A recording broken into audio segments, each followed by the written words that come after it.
Everyone, सो ये question आया था सीबीएसई 2013 में। इसमें कहा गया था कि complete the following reaction, 2 reaction given थी और उसे आपको कंप्लीट करना था, ठीक है। और इसकी वेटेज थी 2 मार्क्स 1 ईच की, ठीक है। तो फर्स्टली जो रिएक्शन आपके पास गिवन है उसे ध्यान से देखो, क्या है वो reaction. 2 mole of aldehyde given है और वो भी इसका नाम क्या है, दिस इज द फॉर्मल्डिहाइड। एक कार्बन वाली जो एल्डिहाइड होती है आपको पता होगा, that is called the formaldehyde. तो 2 मोल ऑफ फॉर्मल्डिहाइड है, उसकी रिएक्शन करनी है कॉन्सेंट्रेटेड KOH से। तो what is the final product, ये आपको बताना था। तो अगर ध्यान से आप देखो तो this is nothing but the example of कैनिज़ेरो reaction. कैनिज़ेरो reaction में क्या होता था कि कोई एल्डिहाइड, वो भी अगर 2 मोल लिए जाए, ठीक है, यहाँ तो वैसे भी दे दिया है आपको, दिख ही रहा है 2 मोल्स, ठीक है। 2 मोल्स ऑफ एल्डिहाइड किसी भी बेस की प्रेजेंस में, जैसे यहाँ पे कॉन्सेंट्रेटेड KOH है, तो वो उसका एल्डिहाइड की डिस्प्रोपोर्शनेशन हो जाती है कैनिज़ेरो रिएक्शन में, ठीक है। और उससे क्या बनता है, एक आपको अल्कोहल मिलेगा, दूसरा आपको एसिड मिलेगा। तो देखते हैं कि कंप्लीट द रिएक्शन में हम किस तरह से इसे लिखेंगे। 2 mole of HC double bond O and H, this is the formaldehyde. जो बेसिक होता है ना उसके लिए यहाँ पे आपने फॉर यूज़ किया, फॉर्मल्डिहाइड मतलब एक कार्बन वाला, ठीक है। और उसके बाद कॉन्सेंट्रेटेड आप यहाँ पे एक बेस डाल रहे हो, दैट इज गिवन है आपके पास KOH, this is the कैनिज़ेरो reaction. अब यहाँ पर क्या होता है, यहाँ पे ऐसा अगर सिनेरियो हो तो यहाँ पे होती है disproportionation. Now what is the disproportionation, जिसे नहीं पता है तो मैं बता देती हूँ। डिस्प्रोपोर्शनेशन होता है कि जब एक ही मॉलिक्यूल का रिडक्शन भी हो रही होती है और उसी मॉलिक्यूल की ऑक्सीडेशन भी हो रही होती है। मतलब एक से आपको 2 डिफरेंट प्रोडक्ट मिलेंगे, वो भी किसके ज़रिए, एक ऑक्सीडेशन से, दूसरा उसकी रिडक्शन से। सो यहाँ पर देखो, जो एल्डिहाइड्स होते हैं आपको पता होगा, उसकी रिडक्शन से आपको क्या मिलता है, एल्डिहाइड की रिडक्शन से आपको क्या मिलेगा, थोड़े नीचे आ जाओ, आपको क्या मिलेगा, अल्कोहल। और एल्डिहाइड की ऑक्सीडेशन से क्या मिलेगा, थोड़े ऊपर चले जाओ, क्या मिलेगा, एसिड, कार्बोक्सिलिक एसिड। सो यहाँ पर हमने अल्कोहल बनाना है और वो कितने कार्बन का होगा, जितने कार्बन यहाँ पे एल्डिहाइड के होंगे।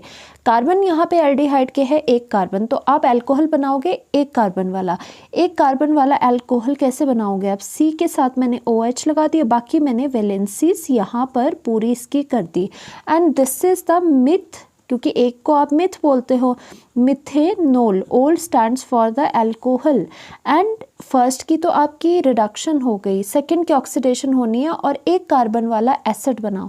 1 कार्बन वाला एसिड आप HCOO वाला बनाओगे, बट ये पूरी तरह से एसिड नहीं बनेगा क्योंकि यहाँ पे पोटाशियम एक मेटल प्रेजेंट है, तो ये यहाँ पे रेदर उस एसिड का सॉल्ट बन जाएगा। जब भी एसिड के साथ अगर आपके यहाँ पे पोटाशियम, सोडियम वगैरह जैसे मेटल आ जाए तो वो कहते हैं एसिड, उसका एसिड का सॉल्ट। तो इसे क्या कहेंगे, क्योंकि पोटाशियम प्रेजेंट है, this will be known as potassium.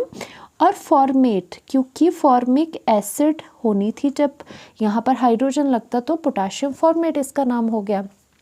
Now moving on to the second equation, यहाँ पे CHO लगा है बेंजीन के ऊपर, ठीक है, यहाँ लिख लेते हैं CHO लगा है बेंजीन के ऊपर, this is the benzaldehyde. Benzene के ऊपर अगर बेंजल्डिहाइड, ठीक है, बेंजीन के ऊपर अगर एल्डिहाइडिक ग्रुप है उसको बेंजल्डिहाइड कहते हैं।